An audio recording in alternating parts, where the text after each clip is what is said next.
우리가 지난 시간에 사도행전 17장 공부했잖아요. 네. 어떤 내용 기억에 남으세요? 저는 그 바울이 아레오바고에서 철학자들과 함께 쟁론을 펼쳤던 그 장면이 생각납니다. 그 쟁론할 때 두 분류로 나뉘었어요. 맞아요. 한 분류는 조롱을 했고 한 분류는 더 듣고 싶다고 이렇게 나뉘었었습니다. 그랬죠. 사도 바울이 아덴에서 복음을 전했고 네. 이제 또 다음 지역으로 옮겨갈 텐데 어딜 갈지 너무 기대가 맞습니다. 돼요. 우리 네. 사도들의 전도 여정 이번에 고린도로 가거든요. 너무 기대가 됩니다. 오늘 수업.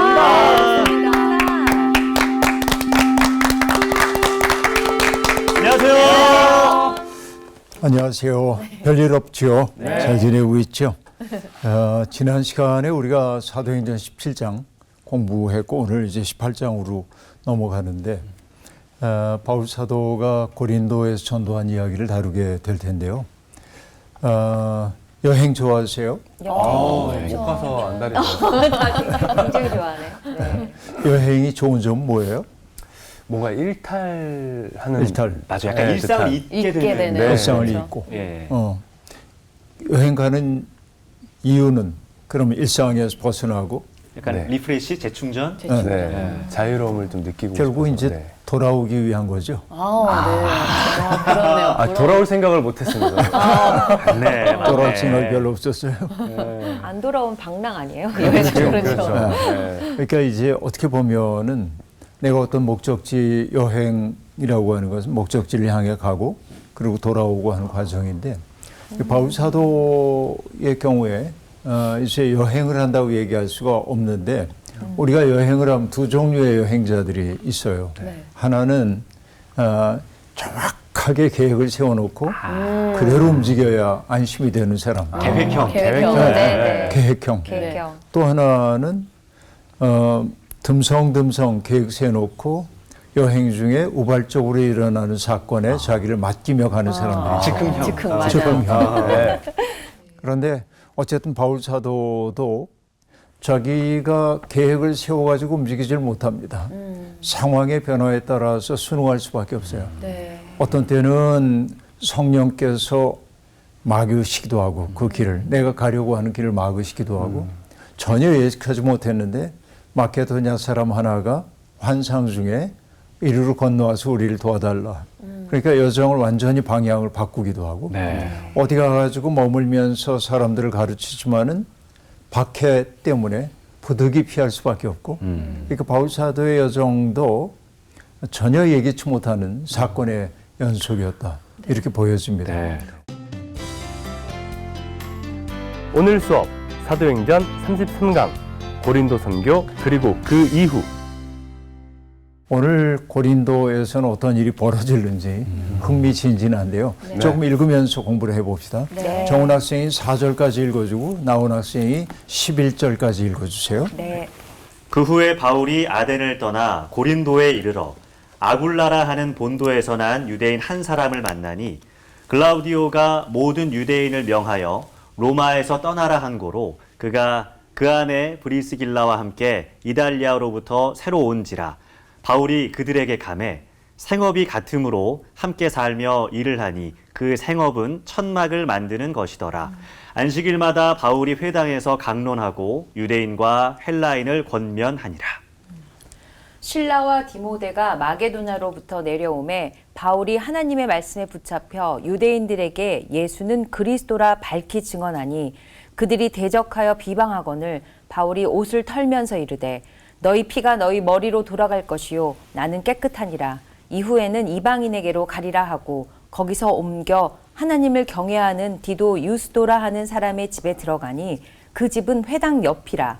그 회당장 그리스보가 온 집안과 더불어 주를 믿으며 수많은 고린도 사람도 듣고 믿어 세례를 받더라. 밤에 주께서 환상 가운데 바울에게 말씀하시되 두려워하지 말며 침묵하지 말고 말하라.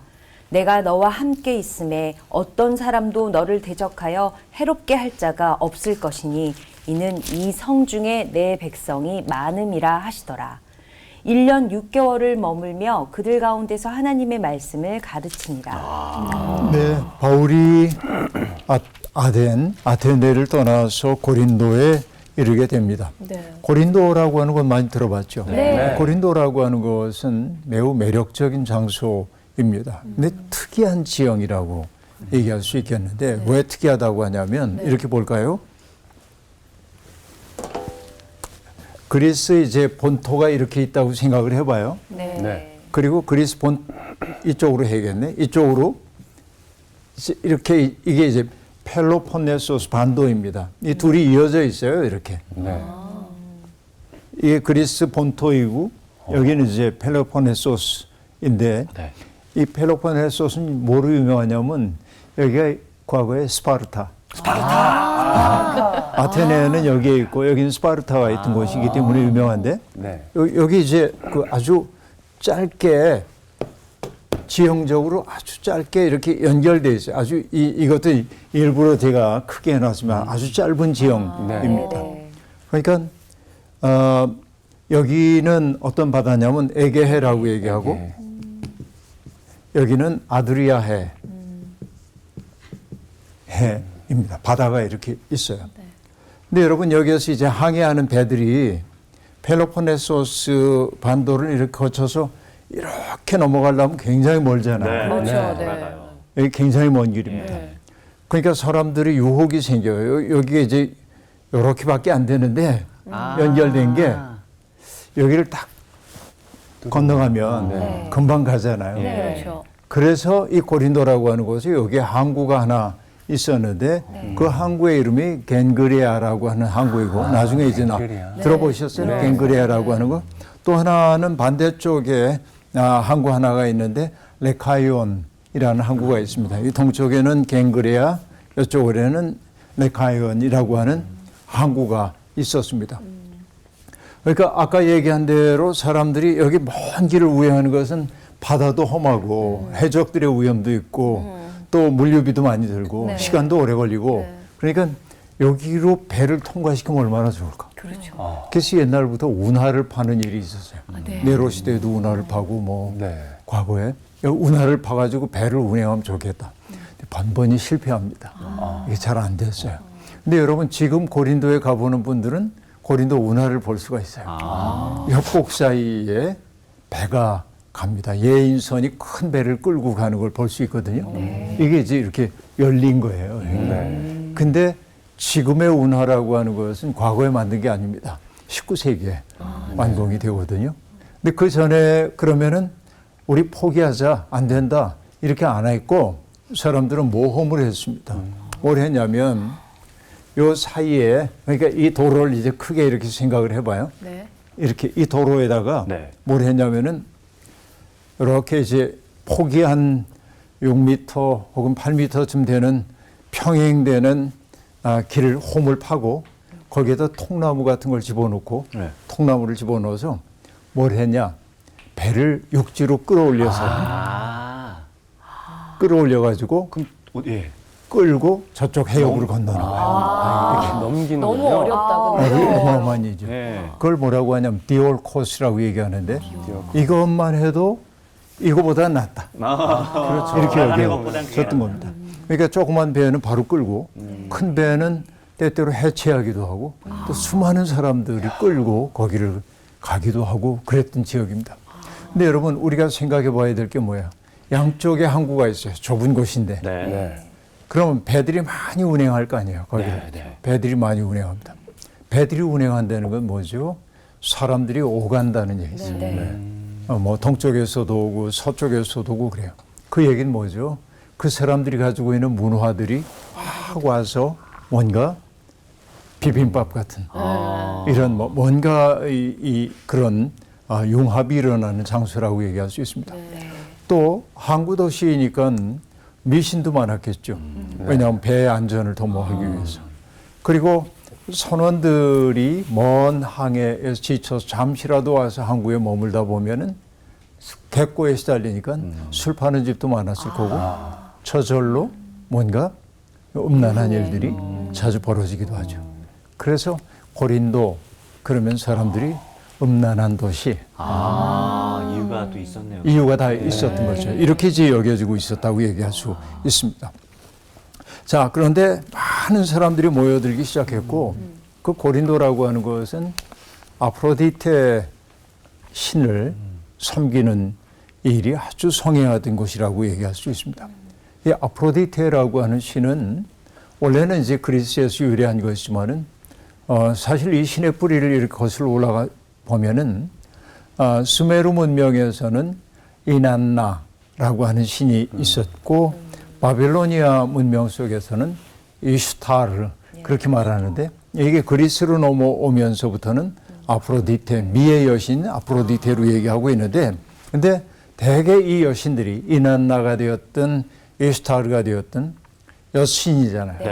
그러니까 사랑 그리고 출산 이런 것들을 관장한다고 믿어졌어요.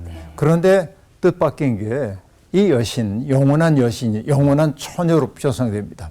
그런데 이 영원한 처녀가 출산을 관장한다는 게 매우 흥미로운 대목이기도 한데 동시에 이 여신은 전쟁을 관장하기도 합니다. 그러니까 이 아프로디테 여신은 자손들을 많이 낳고 싶은 사람들의 소망도 채워줄 뿐만 아니라 나를 지켜주고 그리고 적들과의 싸움에서 이기게 해준다고 믿어졌기 때문에 아프로디테 신앙은 굉장히 많아지기 시작합니다. 그래서 이 아프로디테가 뭐라고 얘기했어요? 영원한 처녀로 표상된다고 얘기했죠. 그래서 나중에 복음이 그 지역으로 전파됐을 때 마리아, 성모 마리아가 영원한 처녀라는 표상을 갖고 있기 때문에 아프로디테 신앙을 갖고 있던 사람들이 마리아를 받아들이기가 쉬웠어요.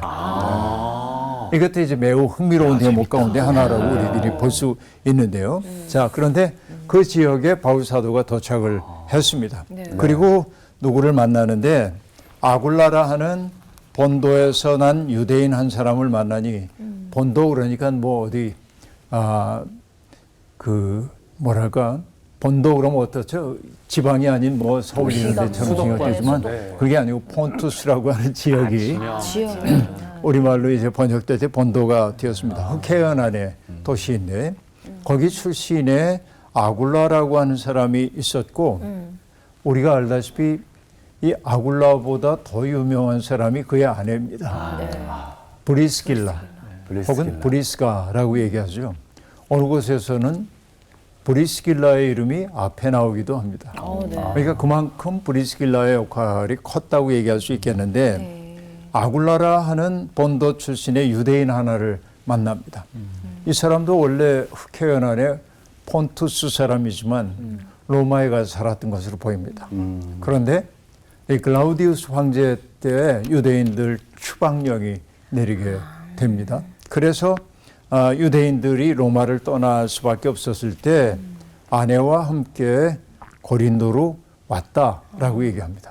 자, 유대인들이 쫓겨난 이 사건은 어떤 얘기냐면 글라우디우스라고 하는 황제가 다스리고 있던 주후 49년, 주후 49년에 그 어떤 기록을 보면 이런 얘기가 등장합니다. 수에토니우스라고 하는 사람의 글에 글라우디우스 황제의 생애에 나오는 대목인데 짤막해요. 유대인들이 크레스투스라는 사람을 둘러싸고 끊임없이 소동을 일으켰기 때문에 로마에서 그들을 추방했다라는 기록이 나옵니다. 이게. 그러니까 여러분 크레스투스는 그리스도죠. 그리스도라고 하는 분을 둘러싸고 사람들이 끊임없이 소동을 일으켰기 때문에 유대인들이 그들을 유대인들을 다 추방했다라고 얘기하고 있습니다. 그러니까 그리스도를 둘러싸고 유대인들과 기독교인 사이에 갈등이 자주 노출되자 황제는 그들 때문에 공공질서가 위태로워진다고 생각하고 그들을 다 쫓아내게 된 겁니다. 그래서 아굴라 부부가 고린도로 이주해 와서 살게 되었다라는 얘기인데 그리고 뭐라고 얘기하냐면 바울이 그들에게 갔습니다. 그들과 만났습니다. 뭐 때문에 그럽니까? 생업이 같으므로 그렇게 말합니다. 그런데 그 생업은 천막을 만드는 것이더라 라고 얘기를 하고 있습니다. 여러분 이게 천막을 만든다고 하는 게 참 어떤 일일까 싶기도 한데요. 텐트 메이커 이런 말 많이 쓰잖아요. 텐트 메이커라는 말. 이 천막의 재료는 대부분 염소털입니다. 염소털인데요. 사실은 그 캐시미어 같은 것도 염소털로 만드는데 그러니까 부드러운 것도 있지만 캐시미어처럼 염소털이 거칠거칠하기도 합니다. 네. 그래서 셀레시움이라고 하는데 염소털이 바울의 고향인 다소에서 염소털 생산으로 유명해요. 그러니까 바울이 그 염소털로 만드는 천막 만드는 일에 익숙해졌을 가능성이 있다고 우리들이 알 수 있겠습니다. 그런데 이 염소털이 인기 있었던 까닭이 뭐냐면 방수가 되고요. 내구성이 뛰어나고요. 네. 그래서 이걸 가지고 천막 같은 거를 만들곤 했다 하는 얘기입니다. 자, 이 천막은 어디에 활용이 됐을까요? 예를 들면 누군가 떠돌고 있는 사람들이 자기의 집이 없으니까 천막을 가지고 다니면서 임시천막 거주지로 치기도 했을 거고 군인들이 전쟁을 수행해야 하는 군인들이 군인 텐트로 치기도 했을 거고 유목민들이 자기들의 집으로 사용하기도 하고 그러니까 천막은 굉장히 수요가 많은 그런 것이었음을 알 수 있습니다. 그러니까 그렇게 이제 만드는 일을 하게 됐는데 흥미로운 것은 뭐냐? 여러분 바리새인 율법학자들과 랍비들은요 공부만 하지 않았어요. 왜냐하면 그들은 노동으로 생계를 유지하기 위해 애를 썼습니다. 왜냐? 노동이 신성하다고 생각했어요. 이게 유대적 사고방식입니다. 히브리적 사고방식. 그리고 그런 랍비 같은 사람들이 특별히 노동을 해야 하는 까닭이 자기들의 말씀을 듣는 사람들의 구체적인 일상을 이해해야 한다고 생각했기 때문입니다. 이게 이제 굉장히 중요한 의미를 갖고 있죠. 그리고 생계를 그들에게 의존하지 않으므로 나 스스로의 생계를 내가 책임질 수 있을 때 그들에게 의존적이 되지 않을 수가 있어요. 바르게 진리를 가르칠 수 있다고 믿어졌어요. 네. 그래서 랍비들은 자기 생계를 책임질 수 있는 직업 기능을 가지고 있어야 했습니다. 자, 그리스도적 사고라고 하는 것은 뭔가 손으로 하는 노동 같은 것들은 노예들이 해야 할 일입니다. 그런데 히브리적 사고에서는 그 일조차 아름다운 일이에요. 하나님이 맡기신 이 둘 사이에 굉장히 큰 차이가 있음을 알 수 있습니다. 어쨌든 이 아굴라의 작업장에서 일을 하면서 안식일마다 회당에서 강론했고 유대인과 헬라인을 권면했다라고 얘기합니다. 자, 그러던 어느 날 마케도니아에 머물고 있었던 실라와 디모데가 옵니다. 그러자 바울 사도는 그들에게 일을 맡기고 그리고 자신은 말씀 전하는 일에 전념하게 되었다고 얘기하고 있습니다. 거기에 뭐라고 얘기하냐면 바울이 하나님의 말씀에 붙잡혀 유대인들에게 예수는 그리스도라 밝히 증언하니 라고 말하는데 여러분 여기 붙잡혀 라고 하는 말씀이 참 중요합니다. 말은 뭐예요? 하나님의 말씀에 사로잡혀 라는 얘기이죠. 여러분 폴 틸리히라고 하는 신학자가 있는데 그 틸리히라고 하는 신학자가 궁극적 관심이라고 하는 말을 사용한 적이 있습니다. Ultimate concern이라고 하는 말인데요. 궁극적 관심. 우리는 상대적 관심들이 많아요. 뭐 어느 날 요리하는 거 관심이 많아지고 이게 상대적 관심들입니다.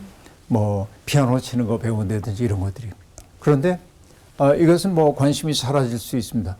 그런데 궁극적 관심이라고 하는 건 내가 요거 관심 가져야지가 아니라 그게 나를 붙들고 있는 상태, 나를 놓아주지 않아. 그러니까 이 궁극적 관심이라고 하는 게 결국 신앙인데 그러니까 바울 사도는 지금 뭐라고 얘기하냐면 하나님의 말씀에 사로잡혔어요. 이게 사로잡힘의 상태야. 여러분 사랑이라고 하는 감정이 그러하잖아요. 사랑이라는 감정이. 내가 지금부터 인영 씨를 사랑해야지. 이게 아니고 사랑이라고 하는 감정이 나를 사로잡아 버리는 거지. 내 의지와 상관없이. 이런 것들, 이 경험들이 우리에게 있단 말이죠. 그러니까 바울 사도는 자기의 존재의 가장 깊은 곳에서 자기가 헌신해야 할 대상이 누구인가를 알았어. 그래서 그 말씀을 전적으로 전합니다. 유대인들에게 예수가 그리스도라고 밝히 증언합니다. 그러자 받아들일 수 없었던 유대인들이 비방하죠. 그러자 바울이 어떻게 합니까? 옷을 털면서 너희 피가 너희 머리로 돌아갈 것이요 나는 깨끗하니라 라고 말합니다. 옷을 털었다 하는 얘기입니다. 옷을 턴다는 게 어떤 의미가 있을까요? 나는 깨끗하다. 빈털털이다. 깨끗하다. 빈털털이다. 빈털털이다. 옷을 터는 행위는 성경에서 오랫동안 심판의 경고입니다. 심판의 경고예요. 또 하나는 내가 말씀 전하는 자로 말씀을 전했어요. 네. 근데 그들이 받아들이지 않았어요. 네. 그럼 내 책임은 없는 거예요. 나 할 거 했다. 난 할 거 한 거예요. 그러니까 이 전하는 사람이 받아들이지 않는 사람 때문에 속상해질 때가 있거든. 거기 붙들려. 네, 네. 근데 그럴 시간이 없어요. 그러니까 여러분 우리가 예수님의 비유 가운데도 씨 뿌리는 자의 비유가 등장하는데 네. 뭐 씨를 뿌리러 나갔더니 어떤 거는 길가에 떨어지고 어떤 건 돌밭에 떨어지고 가시덤불에 떨어지고 헛이 됐어요. 네. 그러니까 주님이 우리에게 그 비유를 통해 하실 말씀이 뭐냐면 말씀이 허비된 것 같아서 낙심하지 말아라. 거기에 너무 미련 두지 마. 네, 네. 왜? 그 말씀의 운명이기도 해요. 그런데 옥토에 떨어지면 허비된 것보다 더 큰 결실을 거둔다. 네. 그러니까 때때로 우리들이 어떤 일들을 미련 두지 않아야 할 때가 있어. 그래서 옷을 털었다고 얘기를 하고 이런 겁니다. 그리고 받아들이지 않은 그대들에게 책임이 있다고 바울이 얘기하고 호련히 거기를 벗어납니다. 그리고 하나님을 경외하는 사람인 디도 유스도의 집으로 들어가서 회당 옆에 자리하게 되는데 네. 이 디도는 디도서의 주인공과 다른 사람입니다. 구별을 여러분 하세요. 네. 디도 유스도는 디도와는 다른 사람이고요.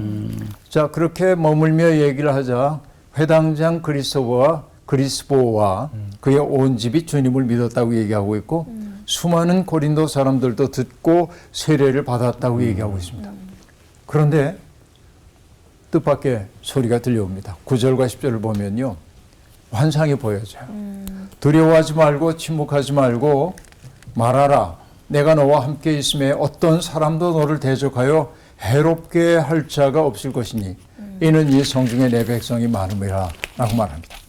그러니까 이 구절이 우리에게 보여주는 바는 바울 사도가 고린도에 복음을 전하는 게 자유롭지 못했구나. 수없이 많은 박해와 오해와 위협 속에 진행되었음을 암시하는 대목이죠. 네. 그러니까 두려울 수밖에 없는 그런 상황이고 입을 다물라고 하는 강력한 압박이 있었던 상황임을 미루어 짐작할 수 있는데 하나님은 두려워하지도 말고 침묵하지 말라고 얘기합니다. 그리고 그에게 용기를 북돋는 말씀이 뭐냐면 내가 너와 함께 있다. 어떤 대적도 너를 해롭게 하지 못할 거다라고 말하면서 이 성중에 내 백성이 많다라고 말합니다. 자, 보이지 않는 신자가 많다는 의미일 수 있겠고 나중에 결국은 내가 뿌린 씨앗으로부터 많은 결실이 나타나게 될 거다라는 말이기도 합니다. 하나님의 말씀은 그런 방식으로 작동할 때가 아주 많이 있습니다. 여러분, 일본에 가까운 나라 일본에 네. 복음이 전파된 거는 16세기입니다. 하베르라고 하는 선교사가 이 아시아에서 정말 중요한 선교사인데 일본에 복음을 전합니다. 많은 사람들이 복음을 받아들입니다. 그런데 에도 막부 시대가 열리면서 여러분들 이름을 알 만한 도쿠가와 이에야스라고 하는 네네. 그 막부가 등장하면서 이 기독교인들이 사회 위협 요인이 될 거라는 생각이 들어가지고 기독교 금지령을 내립니다. 네. 기독교 신앙을 가지고 있는 사람 박해하고 네. 죽이고 그러니까 싹 사라집니다. 그런데 나중에 이제 1800년대가 돼가지고 19세기가 돼가지고 개항을 하잖아요. 일본이. 개항을 해서 서양 사람들이 들어옵니다. 그래서 1865년에 나가사키에 오라카미라고 하는 성당이 세워져요. 네. 이게 오라카미 성당이 딱 세워져서 네, 네. 봉헌하는 날입니다. 네. 근데 일단에 일본 사람들이 찾아와요, 거기에. 그래서 성모님이 어디 계십니까? 그러면서 우리도 동일한 분을 믿고 있다고 얘기를 해요. 와. 근데 몇 년의 세월이 흘러가냐면 250년. 근데 그들은 박해를 피해서 드러내지 않고 조용히. 집안에서 집안으로 믿음을 이어왔던 거예요. 그래서 그들을 뭐라고 하냐면 게쿠레 그리스단이라고 얘기하는데 숨은 그리스도인들. 250년 동안이나 숨어 있었어요. 그러니까 평신도 중심의 그 신앙이었기 때문에 네, 네. 기독교가 정통적으로 가르치는 내용과는 조금씩 변질된 부분들이 있어요. 그럼에도 불구하고 신앙의 맥이 끊어지지 않았대요. 이거는 선교 역사에서 일종의 기적과도 같은 일인데, 네. 그러니까 하나님의 말씀은 매이지 않는다. 하나님의 말씀은 사라지지 않는다. 두려워하지 말고 외치란 말이지. 이 얘기에 우리가 이 본문을 통해서도 우리들이 알 수 있습니다. 바울은 그래서 1년 6개월 동안을 거기 머물면서 말씀을 가르쳤다 하는 얘기가 등장하고요. 네. 그 다음에 보면은 조금 이제 얘기를 해 나가다가 읽을 텐데요. 갈리오가 아가야의 총독이 되었을 때 이제 총독이 바뀐 거예요. 네. 그러자 유대인들이 일제 일어나 가지고 바울을 법정으로 데리고 갑니다. 아이고. 이 밉던 사람, 예. 지금 이제 정치적인 지배가 리더십이 바뀌는 그 순간에 막강한 영향력을 발휘하고 있던 유대인들이 자기들의 소원을 이루어 달라고 정치가에게 압박을 넣을 수 있는 거죠. 그러면서 고발하기를 이렇게 얘기합니다. 이 사람이 율법을 어기면서 하나님을 경외하라고 사람들을 가리킨다라고 네. 얘기합니다. 자, 율법을 금과 옥조로 여기던 사람들은 율법의 조문대로 움직이지 않는 것처럼 보이는 바울이 불경해 보입니다. 네. 그러니까 바울이 전하는 경건한 삶이라고 하는 것도 율법대로 살지 않기 때문에 허상처럼 보이는 겁니다. 그래서 이제 고발을 해요. 그때 바울이 말하려고 합니다. 변명하려고 합니다. 그때 총독인 갈리오가 유대인들에게 말합니다. 너희 유대인들아, 이게 이 사람이 행한 어떤 부정한 일이나 불량한 행동, 그러니까 법적으로 문제가 있다든지 네. 혹은 뭐 사람들에게 사기를 쳤다든지 증거가 있으면. 이러면 내가 너희 말을 들어주는 게 옳겠지만 네. 그런데 그 문제가 너희들의 종교적인 문제라고 한다. 어떤 것을 다루는 언어, 명칭, 너희 법, 그러니까 율법에 관한 것이라고 한다면 나는 관여하고 싶지 않다. 여기 연루되고 싶지 않다. 너희끼리 해결해. 이렇게 얘기를 하는 거입니다. 그러면서 쫓아냈다는 갈리오가 똑똑하네요. 굉장히 단호하게 하는 거죠. 그러자 화가 난 사람들이 자기들이 뜻이 이루어지지 않으니까 회당장을 찾아가는데 예. 이때 회당장의 이름은 소스테네입니다. 앞에서 우리는 바울이 그리스보의 네. 곁에 머물렀다고 얘기했는데 회당장이 바뀐 거야. 그 사이에. 그러니까 회당장 소스테네를 잡아서 법정 앞에서 때립니다. 바울을 도와줬다 그거지. 근데 갈리오는 모른 척했어요. 흥미로운 대목이 여기 이제 이렇게 등장하고 있습니다. 자, 그런데 여러분 흥미로운 게 뭐냐면 고린도 교회에 보내는 첫 번째 편지에서 바울은 자기의 이름과 더불어 형제 소스테네의 따뜻한 인사를 전한다고 교인들에게 얘기합니다. 그래요? 그러니까 이 회당장 소스테네가 유대인들에게 그런 박해를 겪으면서 믿음을 버린 게 아니라 더 깊어졌음을 보여줘. 역설이죠. 이게 참 신앙은 이런 강렬한 힘이 있음을 알 수 있습니다. 그 대목 다음 대목 볼 텐데요. 바울은 그런 일이 있은 다음에 여러 날 머물다가 형제들과 작별합니다. 네. 그리고 배를 타고 수리아로 떠나갑니다. 이 수리아는 안디옥 얘기하는 거죠. 수리아 안디옥 수리아를 얘기하는 것입니다. 거기로 이제 떠나가는데 브리스길라와 아굴라도 동행합니다. 그들은 참 신실한 사람들입니다. 그런데 흥미로운 건 뭐냐면 내용은 모르겠지만 바울이 서운한 것이 있었기 때문에 겐그리아에서 겐그리아가 여기 있다고 얘기했었죠. 거기에서 머리를 깎았다. 나시린 서약이라고 우리가 흔히 얘기를 하고 있는 것인데 그러니까 뭔가 하나님 앞에 하나님 제가 어떤 특정한 기간 동안 이렇게 살겠습니다 하고 작정하고 그 서약의 기간을 찼을 때 서약 기간이 끝났음을 상징하는 게 머리를 깎는 일입니다.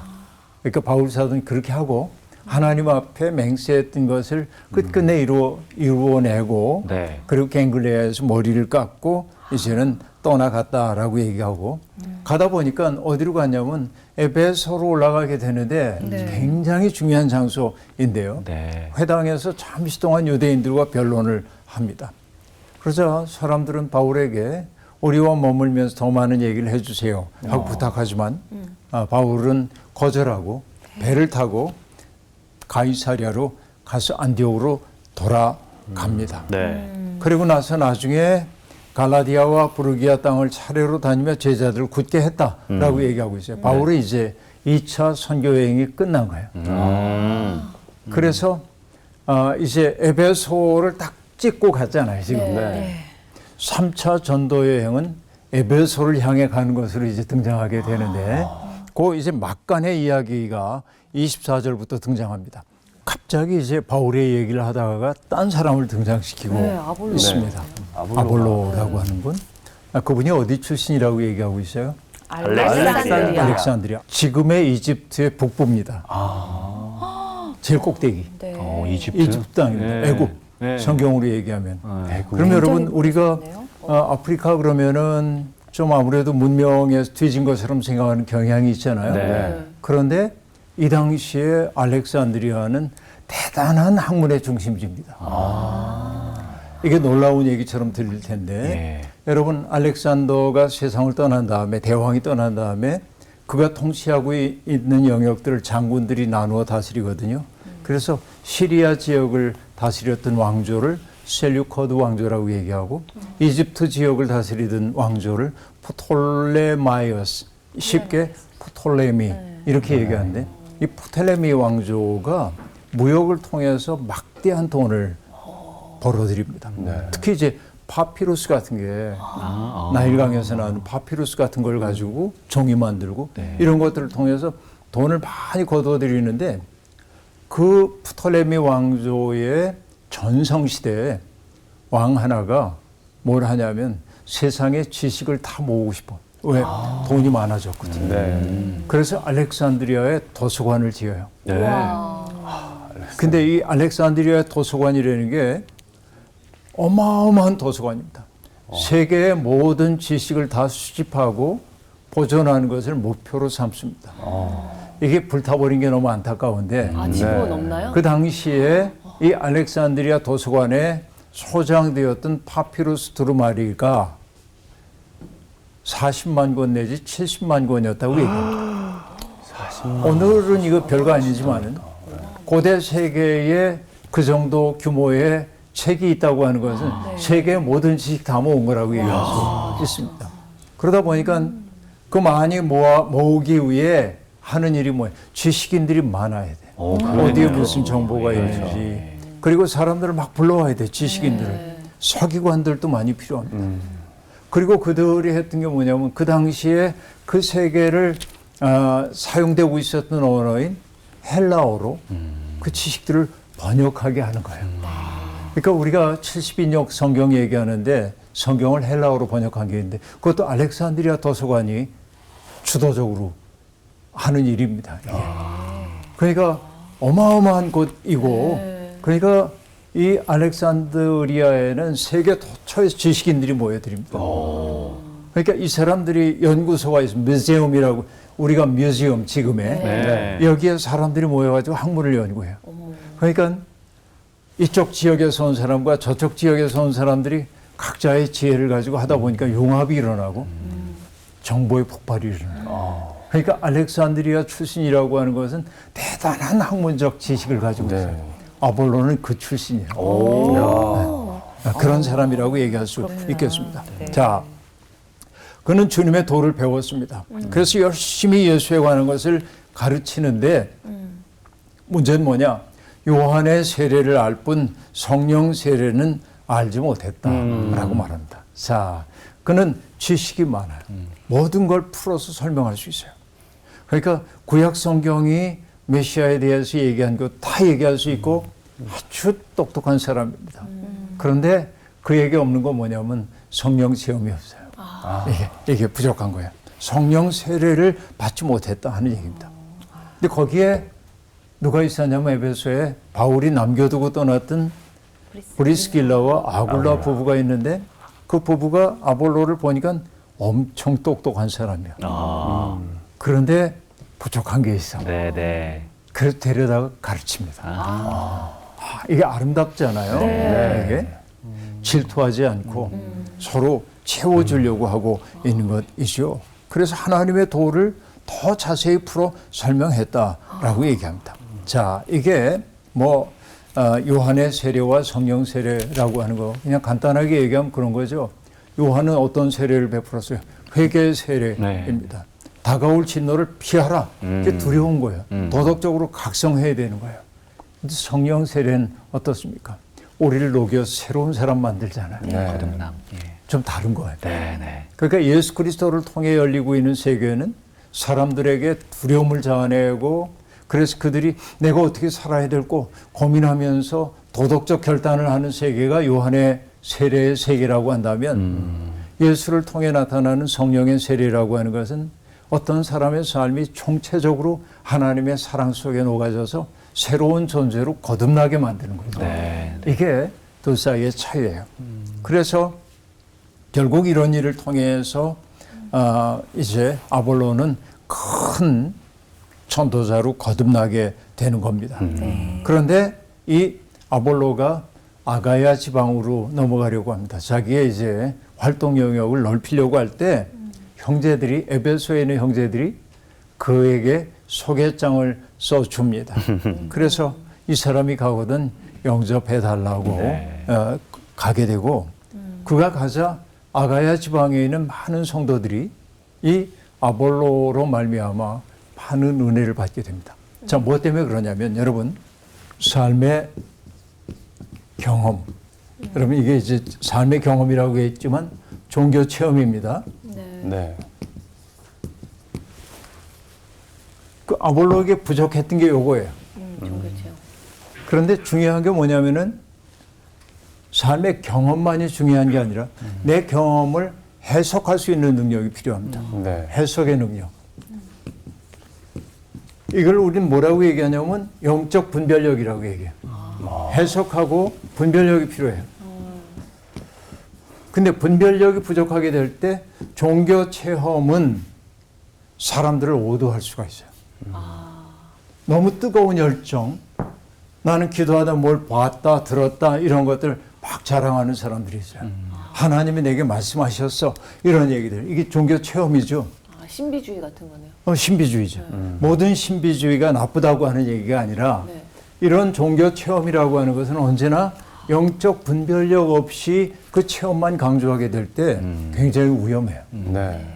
그런데 자 브리스길라와 아굴라는 아볼로에게 부족했던 종교 체험의 세계를 일깨워 주었고 이 아볼로는 고린도와 아가야 지방에 있는 사람들의 뜨거워진 마음속에 영적 분별력이라고 하는 지식을 더해줌으로 그들이 어긋나지 않도록 해줬다. 그러니까 서로 보태주는 거예요. 네. 그 나중에 바울 사도가 고린도 교인들을 꾸짖으면서 했던 얘기가 바울은 심었고 아볼로는 물을 주었고 네. 자라게 하신 분은 그리스도다 하고 얘기합니다. 그러니까 심는 사람과 물 주는 사람 얘기했어요. 네. 바울은 뜨겁게 사람들을 체험의 세계로 인도했어요. 바울도 지식인이긴 했지만 그러나 그것을 아주 정밀하게 얘기해 줬던 건 아볼로란 말이죠. 사도들의 아름다운 협업 이야기가 이렇게 등장하고 있습니다. 자, 그래서 많은 사람들이 이제 이 아볼로를 통해서 힘을 얻게 되었고 그가 예수는 그리스도라고 증언함으로써 그 널리 정연하게 하고 있는 아볼로의 말을 유대인들이 이길 수가 없었다. 이 대단한 역할을 감당하고 있음을 알 수 있습니다. 자, 오늘은 바울의 고린도 전도 이야기를 봤습니다. 고린도라고 한 특별한 지역에 대한 이야기를 했었죠. 네. 그곳에서 바울 사도가 했던 일들. 나중에 이제 고린도를 얘기할 기회가 있으면 또 다른 얘기를 나누도록 하겠습니다. 오늘 수업 마칠게요. 고맙습니다. 고맙습니다.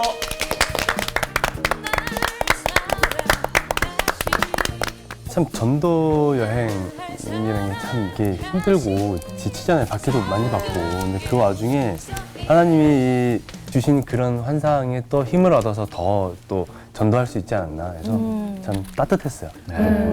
아니 저 같은 경우에는 저도 부부니까 그렇죠. 브리스길라 아굴라 같은 이런 좀 부부가 됐으면 좋겠다. 모델이야. 네, 저 생각을 브리스 인형. 브리스 인형. 네.